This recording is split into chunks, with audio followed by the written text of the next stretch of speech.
paz seja convosco. Nós estamos aqui reunidos para esse culto, o culto da família, e hoje com o tema a ceia do fortalecimento. Não somente aqui na igreja quadrangular de Serra Negra, mas muitas igrejas no estado de São Paulo, talvez a grande maioria delas, ministrando a mesma palavra nessa noite. Nós temos vivido um tempo ímpar, um tempo que não tivemos conhecimento de outro igual, e é muito importante nos apegarmos às promessas da palavra de Deus. Então coloque-se em pé no seu lugar. Nós vamos iniciar com uma oração, tanto você que está aí na sua casa acompanhando pela live, quantos que estão aqui presentes comigo. Nós vamos orar, nós vamos falar com o nosso Deus e clamarmos por sua bênção. Feche seus olhos, curve a sua cabeça por um momento, fale com Deus e depois nós louvaremos a Ele. Pai, nós nos reunimos na sua casa, na sua santa presença, para receber a sua palavra que é bendita, a sua palavra que é poderosa. Fale comigo, fale com esses que estão aqui presentes. Fale, ó Pai, com essa pessoa que está no seu lar, está na sua casa, mas que também está recebendo a sua palavra. Toque em nossa vida de forma poderosa, no nome de Jesus, no nome de Jesus. Amém.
graças ao nosso Deus. Eu vou estar orando com você, consagrando os dízimos e ofertas.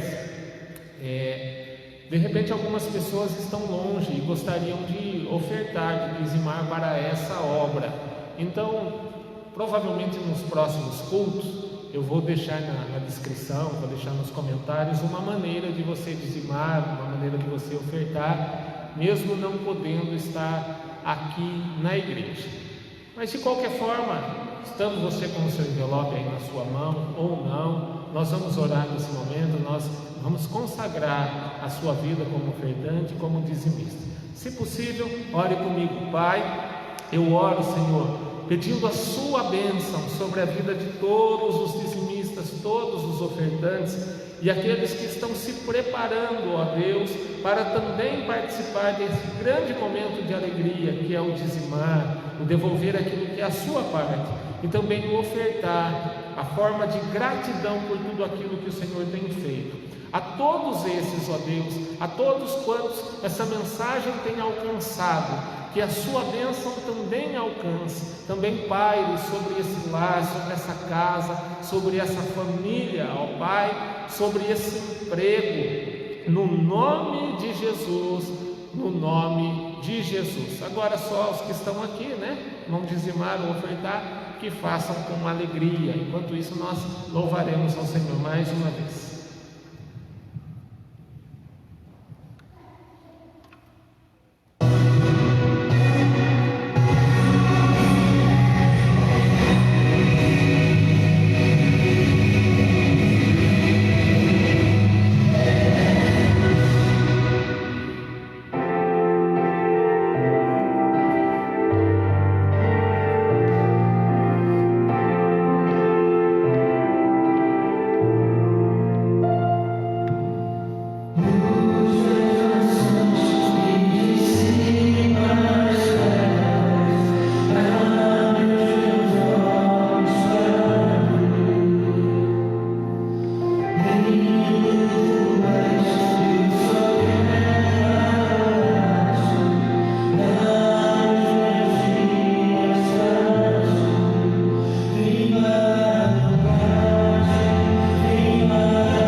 Graças a Deus. Ao vivo é assim, tem que ser bem rápido, dinâmico. Bom, antes da leitura do texto, eu quero explicar um pouquinho a respeito desse evento, para que não haja nenhum tipo de dúvida, para que ninguém fique pensando, poxa vida, será que o pastor está trazendo para dentro da igreja situações, palavras que não têm bases bíblicas? Não, muito pelo contrário. A palavra ceia, para nós começarmos aqui a explicação, A ceia não necessariamente é a ceia do Senhor, que nós conhecemos como a Santa Ceia, aquela que o próprio Jesus ministrou na noite em que foi traído, que foi entregue. Ceia é uma espécie de refeição, é uma das refeições. Alguns lares exercem esse costume de cear, outros não, mas geralmente a ceia é a última refeição do dia. As pessoas elas celebram ceia em diversos momentos, ceia de Natal, ceia não no nosso país necessariamente, mas alguns países comemoram com ceia, o dia de ação de graça. Então é a última refeição do dia e em algumas ocasiões ela se faz especial. E hoje eu vou falar da ceia do fortalecimento. Eu vou usar uma base bíblica que eu gostaria que você acompanhasse comigo, que está no primeiro livro de Reis, o capítulo 19, a partir já do primeiro versículo. Então, de novo, primeiro livro de Reis, capítulo 19, a partir do primeiro versículo.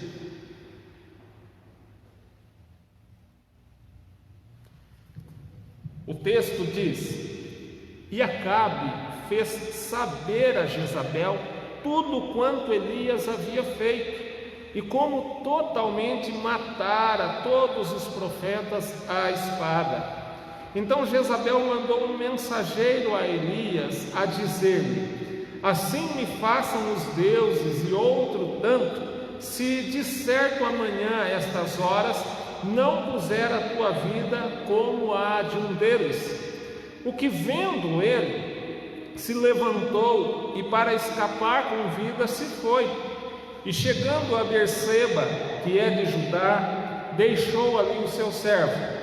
Ele, porém, foi ao deserto, caminho de um dia, e foi sentar-se debaixo de um zimbro, e pediu para si a morte, e disse: Já basta, ó Senhor, toma agora a minha vida, pois não sou melhor do que os meus pais. E deitou-se e dormiu debaixo do zimbro. E eis que então um anjo o tocou e lhe disse: Levanta-te e come. E olhou, e eis que à sua cabeceira estava um pão cozido sobre as brasas e uma botija com água. E comeu e bebeu e tornou a deitar-se. E o anjo do Senhor tornou segunda vez e o tocou e disse: Levanta-te e come, porque te será muito longo o caminho. Levantou-se, pois, e comeu e bebeu, e com a força daquela comida caminhou 40 dias e 40 noites até Horebe, o monte de Deus.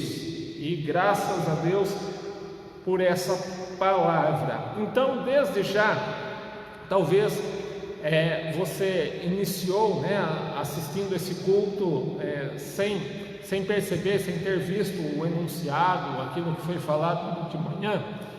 Se você puder, tendo aí na sua casa, já prepare um pedaço de pão e um copo com água.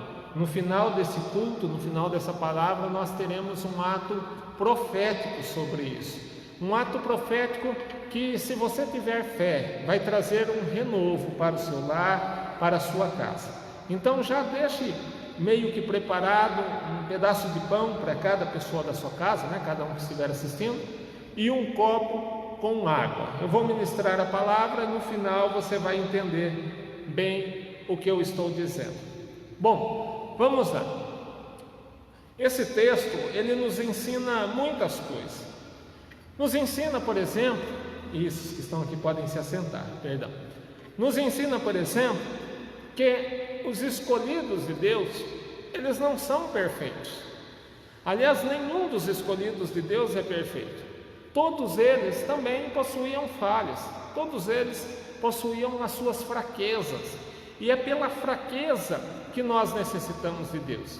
Muito provavelmente até longe de entender, de buscar com entendimento isso, mas é bem provável, se algum de nós fôssemos perfeitos, Deus ele não estaria na nossa vida, não caberia Deus na nossa vida. E assim como os seus profetas, assim como os seus sacerdotes, assim como todos os seus servos, citados na Bíblia ou não. Então muitas pessoas, elas se autocondenam, elas se autoisolam, elas, usar um palavreado um pouco mais fácil, elas por si só tiram o corpo fora da vontade de Deus, com a desculpa, com a justificativa de não serem perfeitos.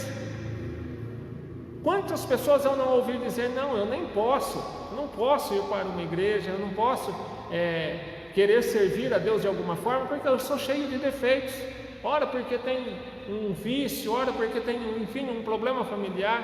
Em Deus Ele não o isenta, e quem somos nós para nos isentarmos? E Elias é a prova disso. Elias, como muitos de nós, estava em um momento triste, estava abalado por tribulações, ele estava aflito por conta de perseguição.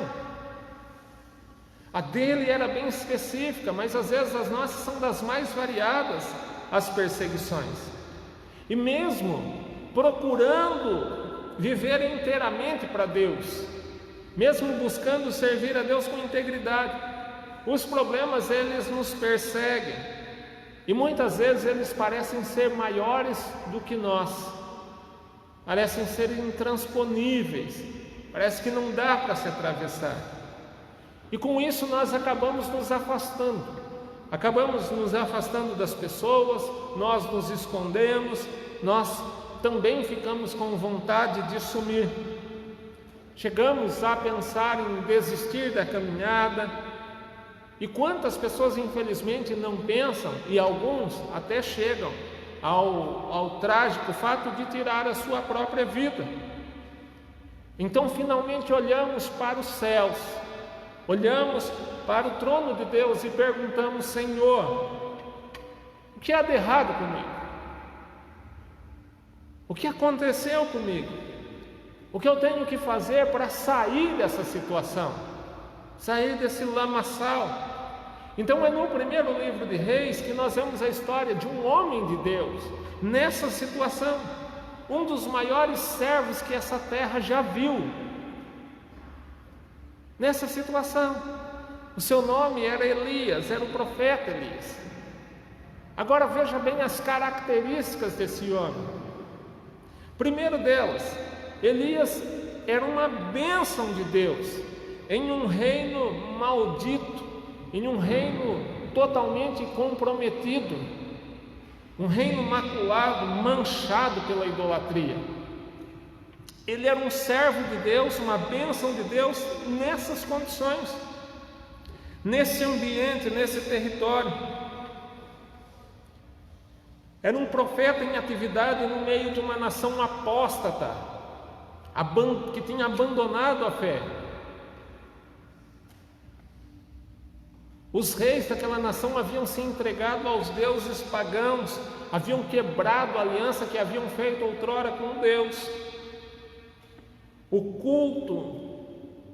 culto a Deus, ao Senhor, o Senhor das Escrituras, havia sido substituído pela adoração a ídolos, a diversos ídolos. Os profetas haviam sido coagidos, perseguidos, alguns até assassinados. Entretanto, Deus sempre tem o seu remanescente, Deus sempre tem aquele que é a sua reserva. Mas olha a situação que estava esse homem. Além do mais, Elias era um tipo de profeta que dizia que quando falava, Deus atendia. Deus não somente o ouvia, mas Deus correspondia. Não é que ele tinha autoridade sobre Deus, mas é que Deus o amava e fazia cumprir até a sua própria palavra. Então Deus, Ele atende ao nosso clamor porque Ele nos ama, assim como um pai ama um filho. Não adianta nós queremos conquistarmos na marra as bênçãos de Deus. Alguns acham que pode até comprar o dom de Deus. Isso não existe. E o profeta Elias era uma prova dessa. Elias era o tipo de profeta que zelava pelas coisas de Deus. Elias havia restaurado o culto a Deus no meio do seu povo. Matou a fio de espada os profetas de Baal e Azera, 850 profetas pagãos. Restaurou o altar, restaurou a adoração no altar, a adoração a Deus em Israel. Não aceitava a prostituição espiritual do povo de Deus. Enfim, ele amava a Deus. Agora, por causa dessa consciência e desse temor a Deus, é que Elias era perseguido. Então, quando servimos a Deus, nós somos perseguidos de diversas formas. Somos perseguidos pelos problemas, somos perseguidos pelas adversidades, somos perseguidos por diversos contratempos.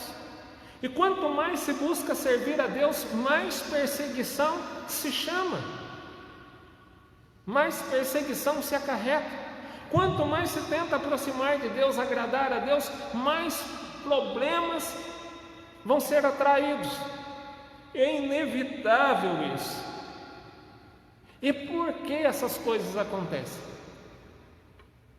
Porque quando servimos a Deus, nós atraímos problemas. Porque quando nós queremos agradar ainda mais a Deus, nós nos vemos envoltos, nós estamos envolvidos em batalhas. É porque as trevas, elas odeiam a luz. As trevas odeiam a luz. Elias, profeta Elias, era luz onde ele estava. Era luz em um território corrompido. Era luz em uma atmosfera espiritual corrompida. E a luz, ela tem o poder, ela tem a capacidade de nos mostrar a vida com mais clareza. Então, através de Elias, aqueles homens, aquelas pessoas daquela época estavam vendo a vida com um pouco mais de clareza, pelo prisma de Deus. E isso atraiu perseguição do reino das trevas. Ele apontava para o caminho do próprio rei, lutava pelas coisas de Deus. Por seu ativismo, Elias chegou a ser conhecido como o perturbador de Israel. Então, veja em quantas situações ele se envolveu por causa de Deus. Enquanto as trevas escondem o pecado, a luz, ela mostra, ela clareia aquilo que precisa ser corrigido. E era essa grande ameaça que ele aplicava àquelas autoridades. Porque nem todos aceitavam ver o pecado. Nem todos aceitavam reconhecer o seu próprio pecado. Para eles era duro demais ver o quanto eram podres por dentro. Esse era o embate. Porque as trevas fazem com que as pessoas não consigam se guiar para andar no caminho correto. As trevas, elas são como escamas nos olhos das pessoas, vêm para cegar o entendimento. Jezabel queria apagar essa luz. A esposa do rei Acabe, ela era uma sacerdotisa de Baal. Ela mandara exterminar os servos do Senhor, proibiu o culto ao verdadeiro Deus, liderou o que nós podemos chamar de um avivamento das trevas, um avivamento do mal. Na verdade, Jezabel, ela representava por si só as próprias trevas. Literalmente odiava Elias com toda a sua força, com toda a sua alma. Então ela jurara a Elias que até o outro dia esse estaria morto. Então todos esses fatos na vida do profeta Elias o deixaram esgotado, cansado, desanimado. É comum eu ouvir, é comum eu ver pessoas denegrindo esse aspecto da figura de Elias, o chamando nesse ponto de fraco, porque se rendeu à depressão. As pessoas, elas não entendem como que pode um homem em um dia ele exterminar 850 sacerdotes pagãos. Como que ele pode fazer uma oração de menos de 30 segundos e o fogo descer do céu e provar para todos aqueles que estão em determinado lugar que o Senhor existe? E um outro dia, por conta de uma ameaça de uma mulher, ele se esconder, ele buscar uma caverna, ele mostrar a sua fraqueza. Preste bastante atenção no que eu vou dizer, a vida é assim. Nós não conseguimos entender muitas vezes o problema do outro, a fraqueza do outro. Às vezes nós olhamos para o problema de alguém e nós nos regozijamos em dizer, eu não tenho esse problema. Mas às vezes nós temos outro, que esse não tem, e que muitas vezes é pior. Nós não podemos medir dessa forma. A ameaça ao profeta Elias não foi uma substituição de problema, foi um acúmulo de problema, e por isso desse esgotamento emocional, por isso desse sentimento. As lutas, ao nosso entender, minaram Elias, quando na verdade deveria ter fortalecido ele, deveria tê-lo fortalecido. E o propósito de Deus não era em desanimá-lo, porque as lutas elas não eram para destruir o profeta, mas era para deixá-lo cada vez mais forte. E nós vamos entender esse propósito de Deus, porque as tribulações elas também não existem para nos destruir, elas existem para nos fortalecer. As provas elas são postas diante de nós para serem vencidas, e não para nos vencer. Deus não permitiria de forma alguma em nossa vida algo que fosse maior do que a capacidade que Ele nos dá. Só que naquele momento Elias não compreendia certamente, porque os problemas pareciam ser tão grandes, enquanto ele era tão pequeno. Assim como que para nós, quando o problema vem, nós também pensamos assim, porque é um problema tão grande, justo no meu momento mais fraco, no meu momento mais vulnerável. É comum as pessoas também dizerem, parece que Deus me abandonou, então o melhor que Ele tem a fazer é tirar a minha própria vida.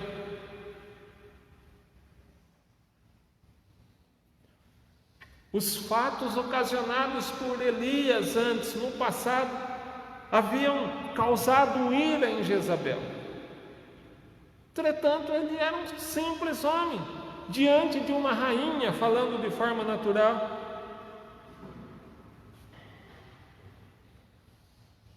Uma rainha irada, porque viu seu exército dizimado. A vida não estava fácil para ele, como a vida não está fácil para a grande maioria de nós. Ele, no caso, ele era o único fiel no meio de um povo idólatra. Resistiu com fé diante das tribulações, só que agora era demais. Sua vida era consagrada a Deus. Ele não aceitava de forma alguma uma filha de Belial agora ameaçar a sua vida. Estava fazendo tudo como se fosse a vontade do Senhor. Aquela mulher só ocasionava desgraças. Ela não tinha o direito de fazer isso ao entender dele, era uma injustiça. Cansou do que estava vivendo. Naquele momento quis desistir, não tinha mais força, fugiu, foi se esconder em uma outra localidade, não queria mais enfrentar esse problema. Já havia matado os profetas de Baal, com a ajuda do povo, os de Azera. Só que ele também sabia que dificilmente o povo ia ajudá-lo agora contra a rainha. E por isso cansou de lutar. Chegou ao ponto de querer a morte, tomado por um sentimento que hoje nós chamamos de depressão.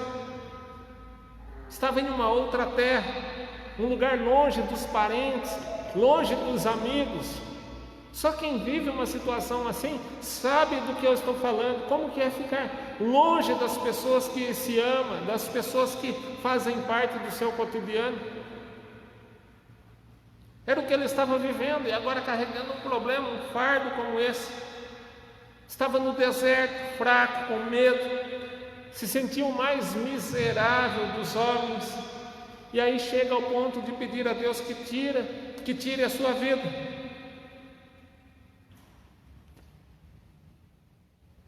Mas Deus, Ele não se alegra em ver um filho seu sofrendo.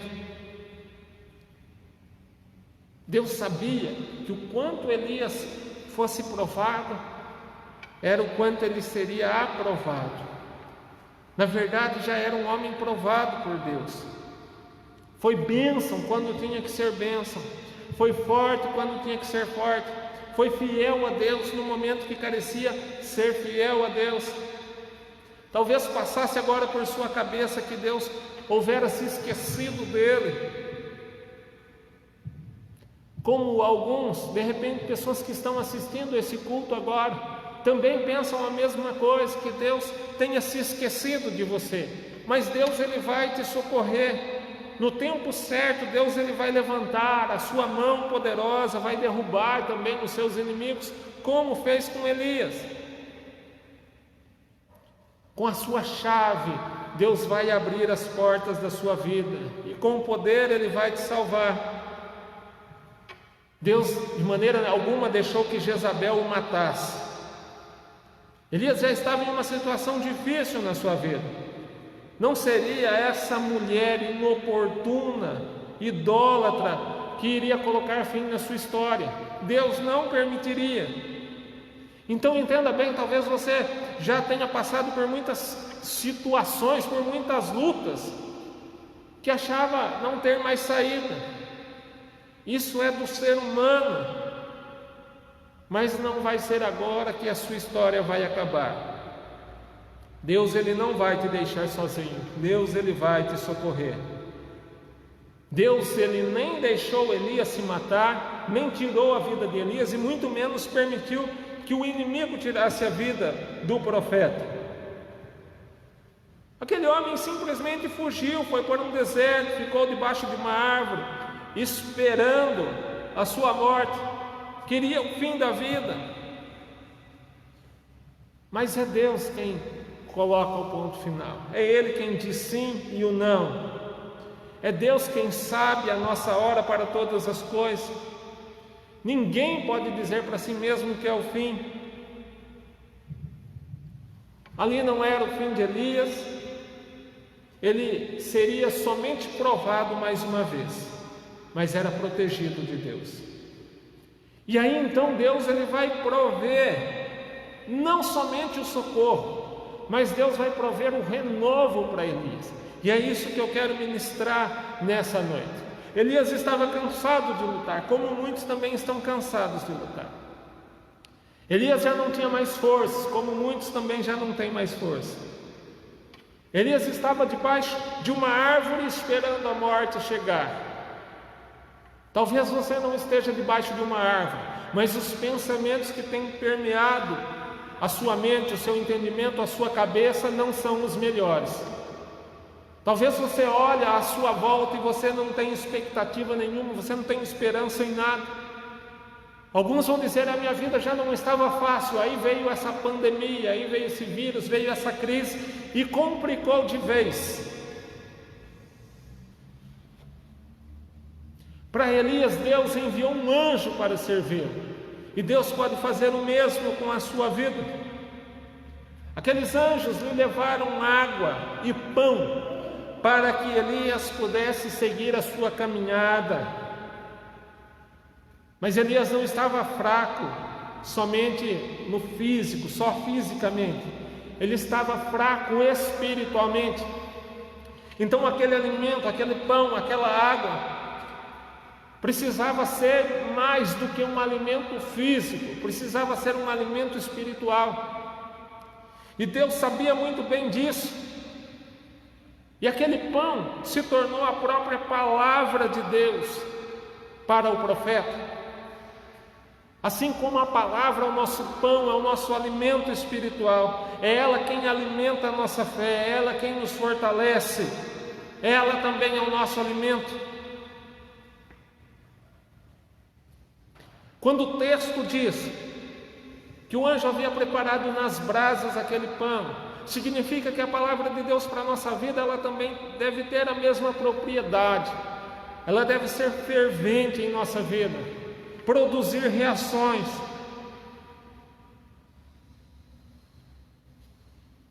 Nós aprendemos que a palavra de Deus, como nosso alimento espiritual, ela deve ser também aquecida pelo fogo do Espírito. Eu quero dizer que não se adianta ler a Bíblia, a palavra de Deus, somente com a razão. É preciso deixar que o Espírito Santo ele nos guie, ele nos ensine.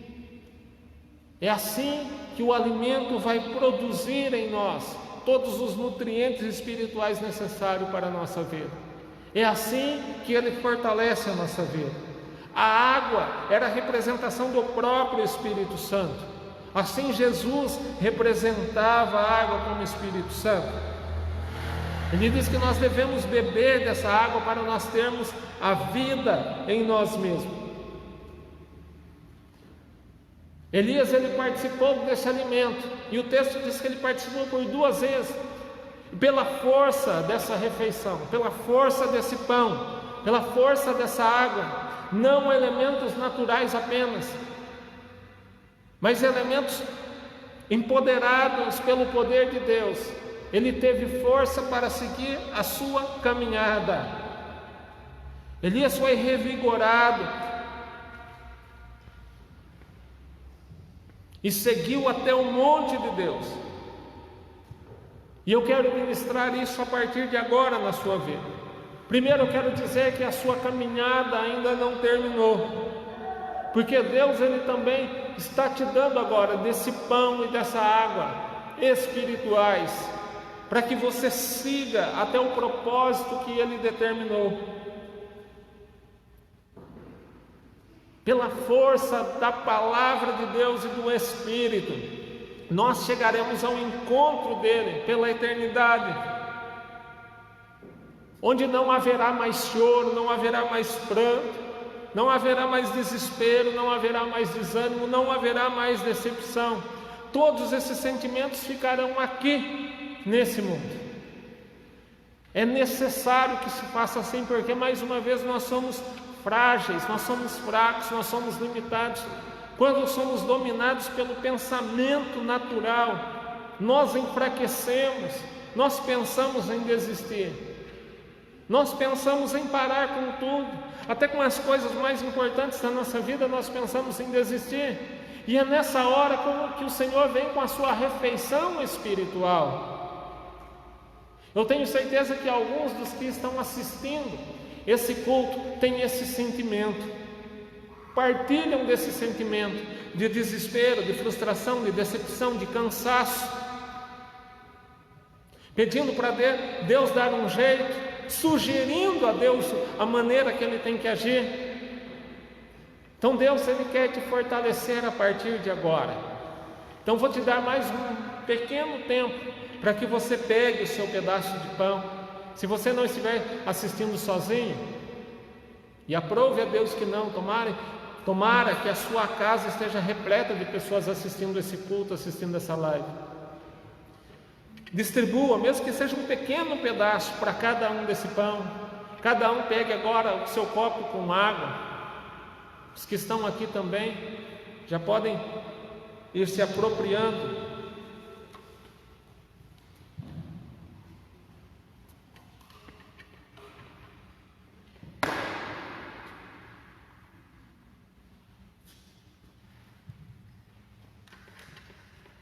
Um tempinho tanto para aqueles que estão em casa como os que estão aqui, se prepararem para esse momento.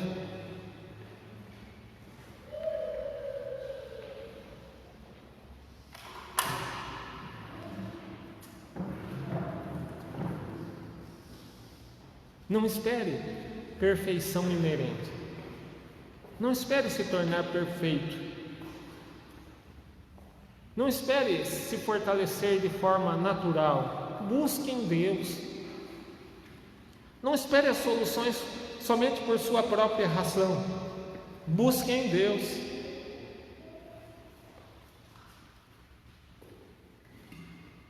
Busque em Deus. A hora que todos aqui estiverem prontos, eu entendo que em casa também, né, já estão todos apropriados aí com o pão e com a água.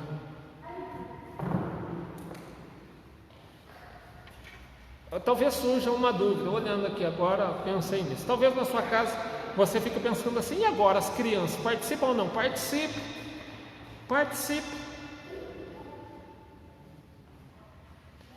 Isso, eu vou orar como que consagrando primeiramente o pão e depois a água, e aí você vai participar dessa refeição que vem da parte de Deus. Senhor, que esse pão, como foi para Elias, seja investido da sua palavra, que seja a representação da sua própria palavra, Senhor, e que o seu filho, o seu servo e servo, ao comerem desse pão, que também estejam criando, Senhor, apetite por sua palavra, essa que nos fortalece, essa que nos dá ânimo e vigor, no nome de Jesus. Igualmente, Senhor, a água, que seja para a nossa vida a ação do Teu Santo Espírito, que por ela, Senhor, o Senhor tenha acesso em nossa vida, com cura, com renovo, com o batismo no Espírito Santo, com a graça e misericórdia que pode vir do céu,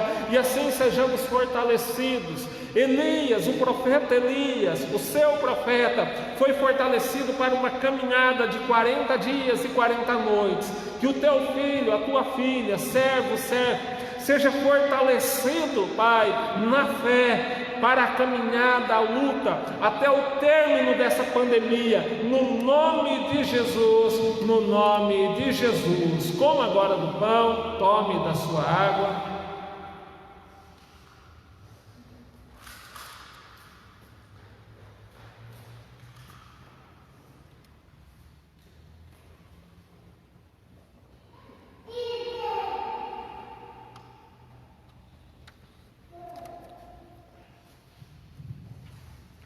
Ingerido o pão, ingerida a água, eu quero fazer mais uma oração nesse momento. Não tem problema, pastor, eu estou com o pão, com o copo de água ainda na mão, eu ainda estou me alimentando. Enquanto você se alimenta, eu vou orar por sua vida. Pai, por esse ato profético, por esse testemunho de fé, abençoe a vida do teu filho, da tua filha. Toque poderosamente, Senhor, que ao ser ingerido esses elementos, ó Pai, que produza nutrientes tanto naturais quanto espirituais, que seja um revestimento de fé, de poder, ó Pai, que nos dê imunidade, ó Deus, contra as setas, os dardos inflamados do maligno nesse tempo de vulnerabilidade, Senhor. Que seja a sua graça a cobrir a nossa vida. Oramos, pedimos e clamamos no nome de Jesus, no nome de Jesus. E aonde você estiver, diga amém. E graças a Deus. Antes de encerrar o culto, hoje, até por conta da câmera estar estática, né? Eu vou estar orando pelo projeto de vida aqui mesmo, tá bem? Então vai estar aqui em cima do púlpito. Se você tem na sua casa, puder pegar, pegue agora.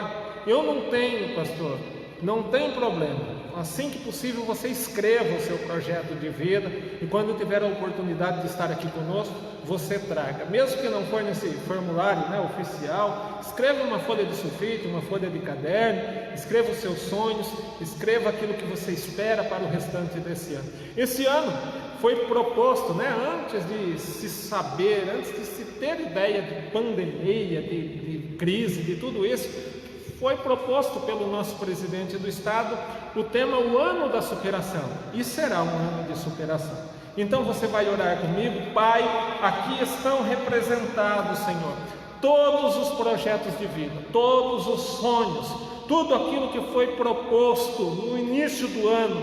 Eu sei que o Senhor revelará como o ano da revelação e da superação, que é aquilo que foi proposto como tema para esse ano. O Senhor irá honrar a fé dos seus filhos de forma poderosa, Pai. Nós cremos no nome de Jesus, no nome de Jesus. E a última oração que eu quero fazer antes de encerrar é com aqueles que estão enfermos. Se você estiver doente, então você, na medida do possível, você vai colocar a sua mão direita, no local, sobre a enfermidade. Talvez você sente dores nas costas, coloque a sua mão nas costas. Sente muito fortes dores de cabeça, coloque a mão sobre a sua cabeça. Talvez você está vivendo um problema no coração, coloque a sua mão direita sobre o seu coração. Coloque agora: pastor, eu estou com um problema na circulação. Aí você também vai colocar a mão sobre o seu coração. Agora, se o seu problema for de ordem financeira, é uma preocupação muito grande, é uma decisão que tem que tomar, que é muito importante, também coloque a mão sobre sua cabeça. E eu quero orar com você. Pai, eu oro nesse momento repreendendo essa dor, essa enfermidade, seja ela crônica ou não, seja ela corporal ou mental, psicológica, está repreendida agora no nome de Jesus. Coloque a sua mão poderosa sobre essa vida, Senhor, dando um milagre e gerando um grande testemunho de fé no nome de Jesus, no nome de Jesus. Diga amém. E agora sim, para o encerramento, mais uma vez, feche seus olhos, curve a sua cabeça. Nossa próxima atividade será na terça-feira, mais uma live, a nossa escola de sabedoria, às 8 horas da noite.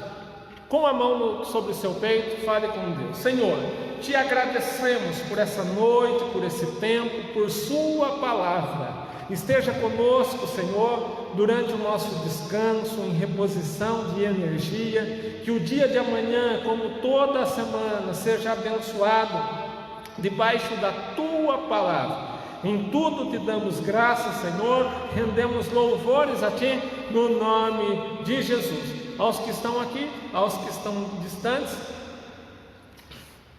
eu deixo a bênção que vem da parte de Deus, a graça ministrada por Ele através da bênção apostólica. Que o amor de Deus, nosso Pai, a graça de Jesus, o nosso Senhor, e a comunhão do Espírito Santo sejam com todos aqui presentes ou não, no nome de Jesus. A todos, vão na bênção, vão na paz. Você que está na sua casa, fique na bênção, fique em paz. Até a próxima.